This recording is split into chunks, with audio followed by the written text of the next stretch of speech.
know why they do what they do. We feel their joys and their pain. They say Hollywood is all about glitter and glamour, but sometimes even the brightest stars hide the deepest shadows. Jane Fonda. Just saying her name brings up pictures of beauty, rebellion, and amazing movies.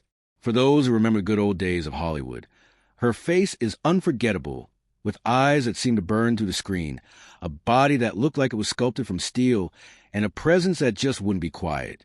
But behind that famous look was a girl haunted by secrets much darker than any movie role she ever played. She shined in Clute, roared in Coming Home, and changed a whole generation with her workout tapes.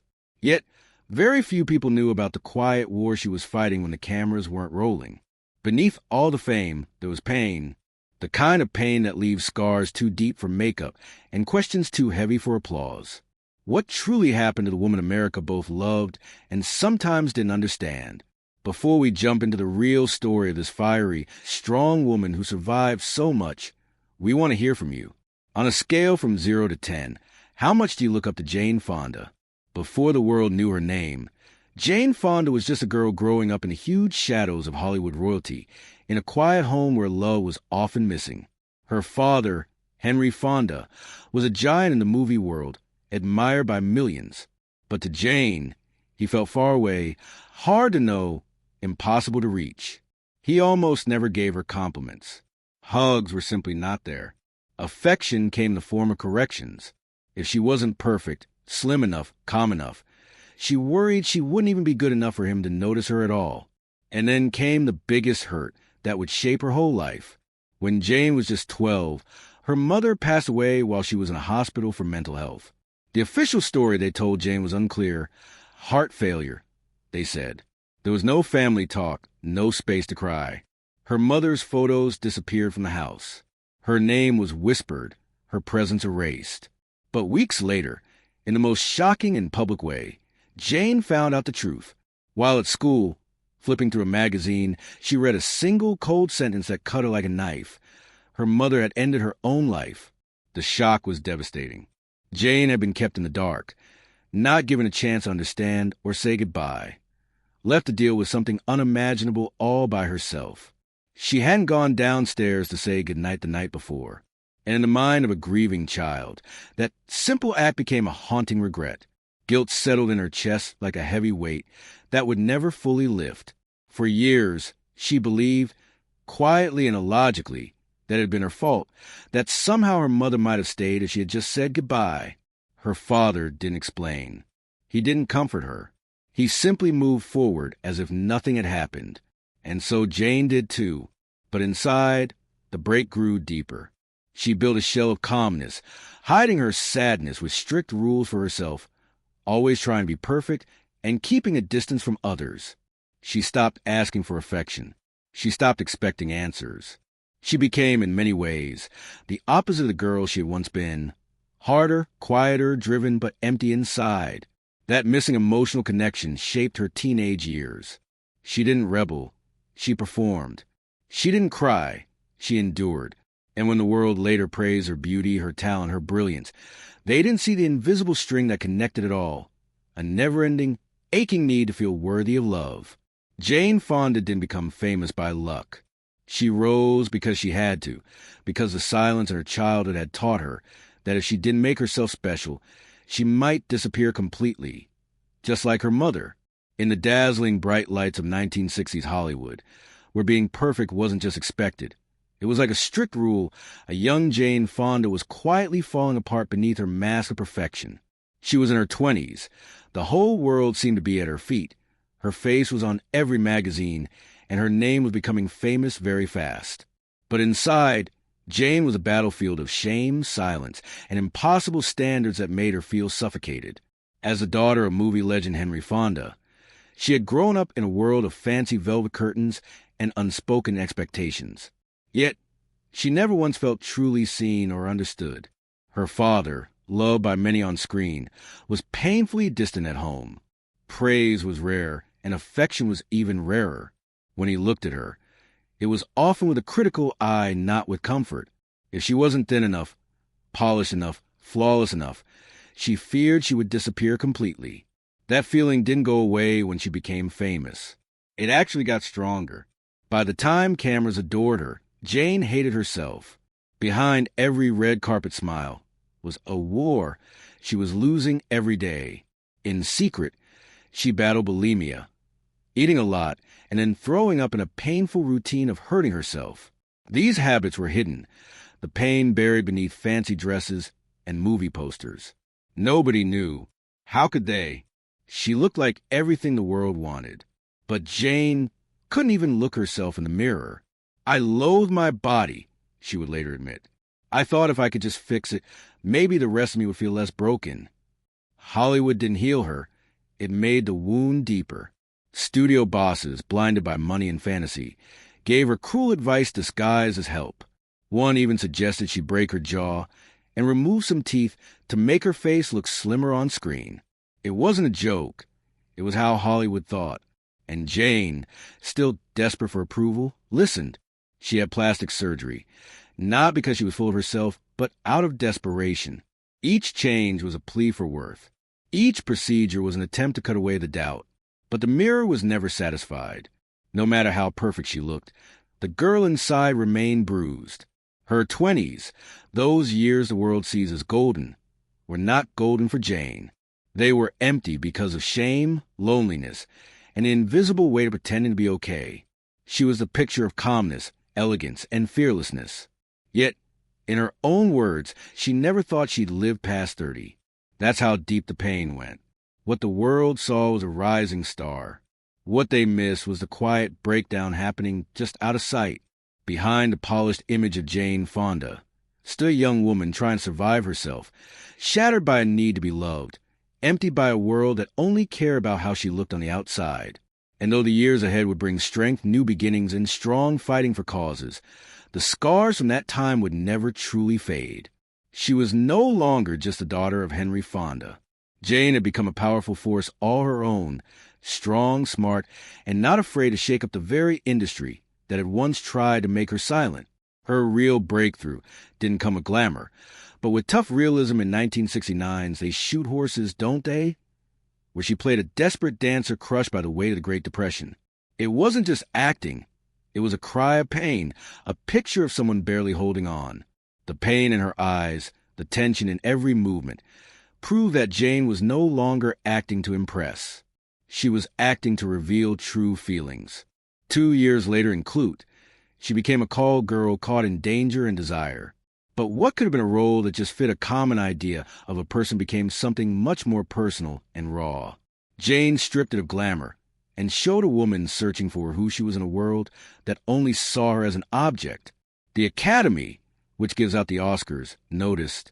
Her first Oscar didn't just celebrate career, it celebrated a new beginning. Then in Coming Home, 1978, she gave us one of the most haunting performances of her life. A woman changed by caring for a paralyzed Vietnam veteran. The tears were real. The empathy was deeply felt. That role brought her a second Oscar. But more than that, it marked her change into something deeper. Jane no longer took roles just because they were offered. She took them because they mattered. Frustrated by the shallow scripts and the money-first way of Hollywood, Jane helped start her own production company in the 1970s. This was a radical, almost risky, thing for a woman to do at that time. But it gave her what she had always wanted: control over her own work.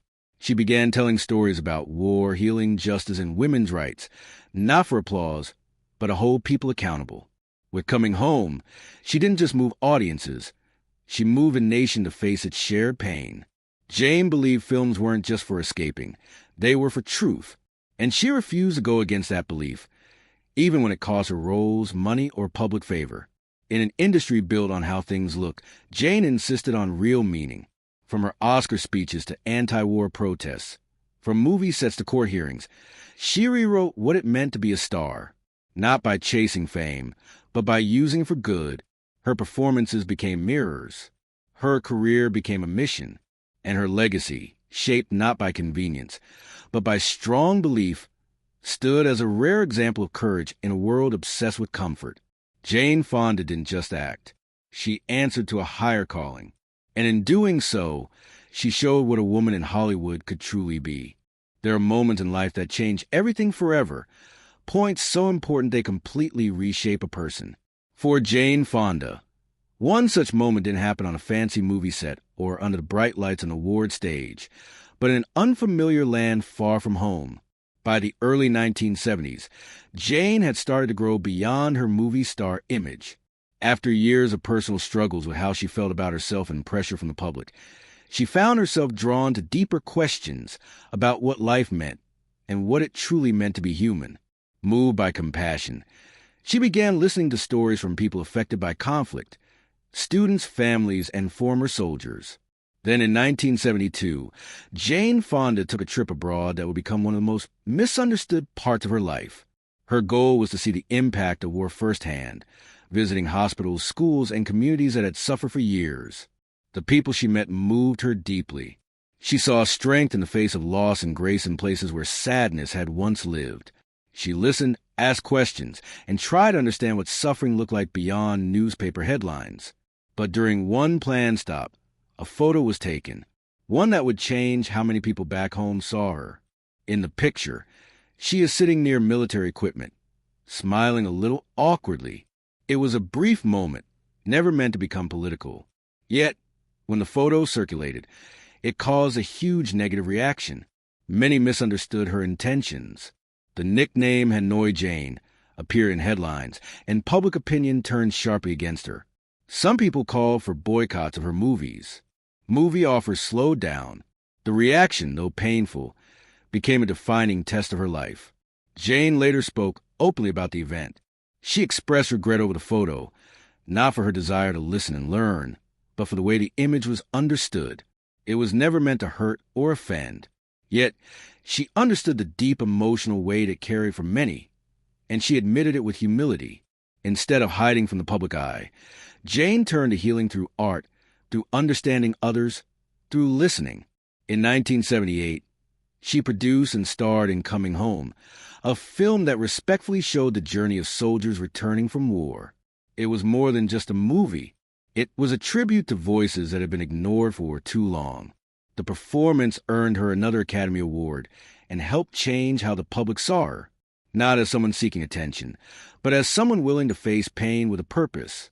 Though the controversy lasted for years, Jane never lost her compassion. She knew that doing what you believe is right can sometimes be misunderstood. And while one moment can change a reputation, it doesn't erase a lifetime of truth. Her experience during that time wasn't just a challenge. It became a turning point in understanding how easily public opinion can be swayed. But in that silence and on the long road back, she found something lasting. Strength that didn't depend on approval, and a voice that grew louder in service of empathy. One might think that after surviving public criticism and private struggles, Jane Fonda would finally find peace. But no, her emotional journey was only beginning. Over the decades, she would go through not one but 3 marriages, each one revealing new layers of longing, vulnerability, and the quiet ache for unconditional love. And each of those marriages, no matter how glamorous they seemed, left her still searching for a version of herself she could call complete. Her first marriage to French filmmaker Roger Vadim began in 1965, when Jane was just 27. Young, unsure of herself, and desperate for something solid in a world that demanded perfection at every turn, Vadim, nearly a decade older and already famous for his relationships with movie stars, pulled Jane deeper into the spotlight. He saw her as a creative inspiration not yet fully awake, a blank canvas of hidden passion. Under his gaze, Jane began to change, learning to accept the kind of sexuality that had once scared her. Their work together in Barbarella turned her into an international symbol of allure. But behind closed doors, the shine of fame only highlighted the growing shadows. When their daughter Vanessa was born in 1968, Jane stepped into motherhood with trembling hope, but found herself caught between 2 versions of womanhood, the public figure and the private nurturer. She wanted to be both, yet constantly felt like she was failing at each. Vadim pushed her toward roles that showed off her body. Jane, meanwhile, was longing for depth, for characters with meaning, purpose, and real pain. The tension between them grew. They argued over values, direction, and even who they were. And then came the guilt, the kind that gnaws at a mother's heart. Jane would later admit she felt like a photograph in Vanessa's childhood, present in pictures, but absent in real time. At the very peak of her beauty and success, she felt emotionally empty, disconnected, unsure whether she was living her life or simply performing it. Their marriage fell apart as their goals drifted apart. Vadim sought spectacle. Jane sought meaning. In 1973, she walked away not just from a husband, but from a life that had demanded too much of her and still left her feeling unseen. She took Vanessa with her, and with that step, she chose pain over pretending. But that choice came with its own heavy feelings. Becoming a mother had not silenced her inner doubts. It had made them louder. She felt both brave and broken, liberated yet unworthy. For all the applause she had received, all the glamour she had worn, Jane Fonda was still at her core a woman searching for love that didn't come with conditions. And in walking away from Roger Vadim, she wasn't just ending a chapter. She was beginning a lifelong journey toward herself. No sooner had she broken free from the image shaped by Vadim than Jane Fonda stepped into yet another chapter, this time beside a man who stood not on film sets but on protest lines, Tom Hayden. His name burned with political fire. And to Jane, it represented something deeper than romance. It was redemption. She was 35, experienced by loss, steeped in fame, and still hurting from battles fought mostly in silence. Tom wasn't just a partner. He was a cause, a belief, an ideology she could wrap herself in when the spotlight dimmed. But what Jane didn't expect was the quiet war between two versions of herself, the public revolutionary and the private mother. When their son Troy was born in 1973, she hoped motherhood would give her a sense of purpose. Instead, it split her further. Tom imagined a partner who could support his campaigns while raising a perfect home. Jane tried. She marched. She raised money. She rocked her baby to sleep. But nothing felt complete. I didn't know how to be a mother, she would later admit. Love for her had always felt conditional. Now, even in parenting, striving for perfection became a prison. She sacrificed her sleep for protest strategy meetings. She raced home from speeches to make up for missed story time. Yet, guilt lingered. She wanted to be everything. Unbreakable on the front lines, soft and present at home. But that kind of woman only existed in fantasy. Behind their shared causes, cracks deepened. Jane began to sense that Tom, despite their ideals, saw her as symbolic, a beautiful, powerful icon, not a true equal. And though they co-founded nonprofits and supported real change in private, Jane often felt like a faint outline of herself. The emotional distance she once felt with her father returned, now in the form of marriage that demanded strength, but rarely offered comfort. Her connection with Troy suffered. There were moments she couldn't get back. Mornings missed, tears unanswered, guilt swallowed silently. Her activism gave a voice to those who had none. Yet her own child often grew up in the echo of her absence. By the time they divorced in 1990, Jane had gained recognition as a cultural force, but at a cost. I love my children, she confessed, but I was never sure I was enough for them. Looking back, Jane didn't regret the causes she fought for, but she grieved the emotional challenges she never learned to handle. The woman who inspired millions often couldn't offer herself the kindness she gave to strangers. Her marriage to Tom Hayden wasn't a failure in passion, but a tough realization about the difference between public strength and private sacrifice. And in the quiet aftermath, she began the hardest journey of all, learning to forgive herself. By the time Jane Fonda entered her third marriage in 1991, she was no longer the unsure young woman haunted by her past or the fierce activist fighting systems. She was 53, experienced, wiser, and tired of starting over. Her husband, media giant Ted Turner, offered what seemed like the final piece of the puzzle: security, success, and a break from the chaos she'd known. He was a force behind CNN, a man with planes, ranches, huge businesses, and he welcomed Jane into a world where nothing was missing, except perhaps the one thing she spent her whole life chasing: belonging. At first, life with Ted shimmered with promise. They split time between sprawling estates, smiled for the cameras at fancy parties, and played the part of a powerful couple with perfect polish. But beneath the tailored dresses and grand ballrooms, something familiar crept in, A silence Jane had heard before. Not the silence of being ignored, but of being invisible. Roger had wanted her to be an inspiration for his art. Tom, a fellow activist. But Ted, he wanted a partner who fit into his world, not someone who challenged it. Her opinions were politely tolerated, but rarely asked for. Her identity, once built through protests and purpose, slowly began to fade under the weight of appearances. Publicly, she stood beside a giant. Privately, she began to disappear. As her children grew independent and the world around her slowed down, Jane found herself drifting, no longer silenced by others, but by the roles she kept choosing to play. She became what the world praised, poised, elegant, devoted. But behind closed doors, she was falling apart again. She missed herself, the version that was messy, passionate, loud with strong beliefs. In her own words, the marriage was a place of gentle love, but without passion. It wasn't cruelty that ended it. It was a slow wearing away of herself. She realized painfully that even comfort can be a cage. When the marriage ended in 2001, there were no dramatic headlines, no nasty fights in court, just a woman walking away from luxury to take back her control. Jane left with wealth, yes, but more importantly, with independence. For the first time in decades, she didn't belong to a man, a movement, or a fixed idea of who she should be. She belonged to herself. And perhaps, after a lifetime of searching, that was the most radical love story of all. Through 3 marriages and countless transformations, Jane Fonda's role as a mother remained complicated, woven with love, guilt, and the aching search for making things right.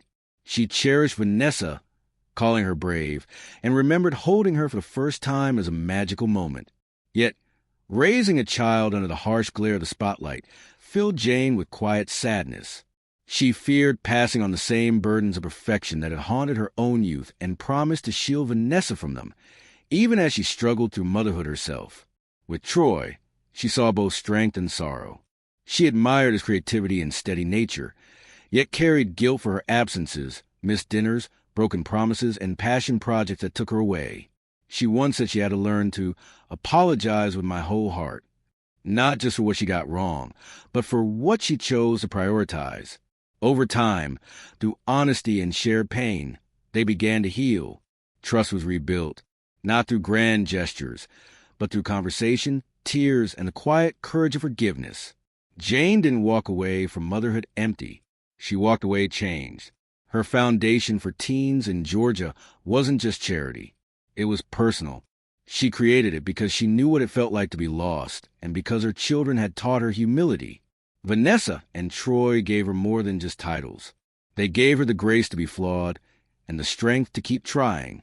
Her story is not one of flawless motherhood or perfect romance, but of never giving up, of trying to love and to be loved in imperfect ways, of realizing that with every goodbye, she left behind pieces of herself, but also cleared space to grow.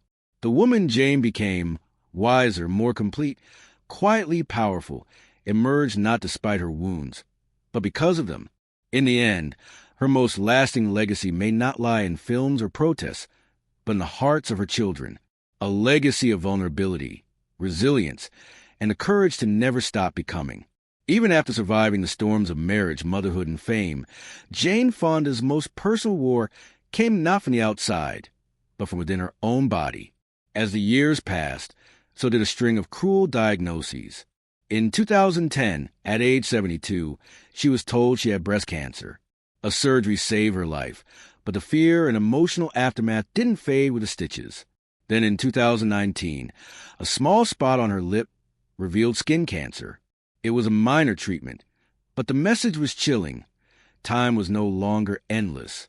And in 2022 came the heaviest blow, non-Hodgkin lymphoma. At 84, when many quietly gave up to old age, Jane entered chemotherapy. And she did so publicly, bravely, knowing her voice could offer comfort to others. But beneath that strength was a quieter truth, the kind of pain that visits in silence. No red carpets, no applause, just sterile hospital rooms for lines, the column of medical machines, and the deep loneliness that illness often brings. At night, when the world was still, Jane was simply a woman alone in a room, remembering the fierce, radiant force she used to be. She later admitted cancer slowed her down and forced her to look inward. "I'm not afraid of dying," she shared, "but I am afraid of reaching the end with regrets." And there were regrets. Missed birthdays, rushed goodbyes, calls never made because work or causes always came first. That kind of guilt doesn't disappear. It simply softens, becomes part of one's shadow. Even in remission, Jane faced with so many fear. The betrayal of time. Her mirror didn't lie. Her knees ached. Her spine curved, and her once strong memory flickered. For a woman who once redefined strength, accepting frailty became her hardest role. And perhaps the cruelest part was the solitude. After 3 failed marriages, no romantic partner by her side, and grown children living lives of their own, Jane met her hardest battle largely alone. Not without love, but without presence. She had wealth. She had legacy. But in the stillness of night, none of it held her hand. Her fight didn't need cameras or speeches, just breath, just determination. And when she walked out of treatment, thinner, quieter, but smiling, she reminded the world, beauty is not in youth nor perfection. It's in persistence, in rising each day with grace even when your body says no. Jane Fonda may have built an empire of art, activism, and acclaim, but in her quiet war with illness, we see the raw truth of her legacy, not just in what she achieved, but in how fiercely she endured, and that, more than fame or fortune, is the mark of a life truly lived. At 87, Jane Fonda lives not in the spotlight, but in serenity. Her Los Angeles home is no longer a gathering place for cameras or fancy parties. It is a quiet sanctuary filled with nature, books, and the echoes of a life fully lived. After decades of red carpets and revolutions, she now chooses stillness, reflection, and meaningful connections. Her legacy is no longer measured in awards or headlines, but in the heart she's guided, the causes she supported, and the relationships she's worked to mend with her children, Vanessa Vadim and Troy Garrity. The bond is softer, more honest. Jane has long acknowledged her absence during their childhood, but she hasn't let regret define the story. In its place, she's chosen presence. Today, their connection is built not on perfection, but on patience, humility, and truth. They gather for quiet dinners, exchange letters and laughter, and allow space for vulnerability, a luxury fame once denied them. Romance, once a battlefield of expectation and compromise, no longer holds power over her. Since ending her relationship with Richard Perry in 2017, Jane has embraced being alone not as emptiness, but as freedom. "I don't have time for it," she said, not with bitterness, but with peace. For the first time, she belongs entirely to herself. And yet, perhaps the most profound closure came not from love or motherhood, but from her father. For most of her life, Henry Fonda remained a distant, unknowable figure, a man revered by the world, but emotionally unreachable at home. Jane spent decades chasing his approval, often met with cold silence. But in 1981, on the set of On Golden Pond, art offered a kind of mercy. In a scene that mirrored their fractured reality, Jane's character reached out to her father, and in that unscripted moment, Henry wept, not as an actor, but as a father finally seen. 5 months later, he was gone, but not before Jane whispered what her childhood self had longed to say: "I love you. I forgive you. I hope you forgive me." That moment, raw, redemptive, and heartbreakingly late, became her quiet triumph, not captured by flashbulbs or enshrined in gold statues, but carried within. A daughter finally seen, a woman finally whole. Jane Fonda's financial legacy is extraordinary, not just in its size, but in what it means. With an estimated net worth of over $200 million, she stands among Hollywood's wealthiest women, not because of inheritance or luck, but because of decades of smart choices, best-selling fitness ventures, lasting royalties, and investments driven by purpose. Her marriage to media titan Ted Turner contributed to her financial freedom with a reported $70 million divorce settlement. But Jane's fortune is undoubtedly her own. Her properties have included a secluded New Mexico ranch sold for nearly $20 million, an elegant Beverly Hills estate listed at $13 million. Each home held a different meaning: sanctuary, ambition, reflection. Even her varied car collection, from vintage Cadillacs to quirky Volkswagens, speaks not of indulgence but identity. But above all, it's what she's done with her wealth that defines her. Through the Jane Fonda Foundation and countless advocacy efforts, she has poured millions into causes she believes in: women's rights, climate action, youth support. Even in her 80s, she still works, plans, and speaks with the fire of a woman who's never stopped believing change is possible. Despite her battles with breast cancer, skin cancer, and most recently, non-Hodgkin lymphoma, Jane remains strong. She credits her resilience to a lifetime of discipline, daily light exercise, a clean Mediterranean diet, staying hydrated, and mental focus through journaling and meditation. Even during chemo, she stayed active when possible. Her strength doesn't come from fighting aging. It comes from embracing it. Now, at 87, Jane Fonda isn't defying age. She's redefining it. Her silver hair, upright stance, and calm gaze reflect not resistance to time, but respect for it. She speaks of death with clarity, not fear. What frightens her isn't the end. It's the idea of leaving with regrets. That belief guides every day she lives now, fully, intentionally, and unflinchingly honest.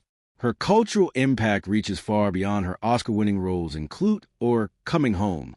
She's admired not just for her beauty, but for her courage, her raw humanity. Jane Fonda's fortune may be immense, but her true wealth lies in the legacy she's built, one of survival, purpose, and transformation. She leaves behind more than money. She leaves behind a story, one forged in trauma and rebuilt in truth, one that will live not only in the history of Hollywood, but in the hearts of those who have ever doubted themselves, fallen down, and chosen to rise. After hearing Jane Fonda's powerful journey through pain, aging, and reinvention, what part of her story resonated with you the most? On a scale of 1 to 10, how would you rate the legacy she leaves behind? Drop your thoughts in the comments. Like this video if it touched your heart.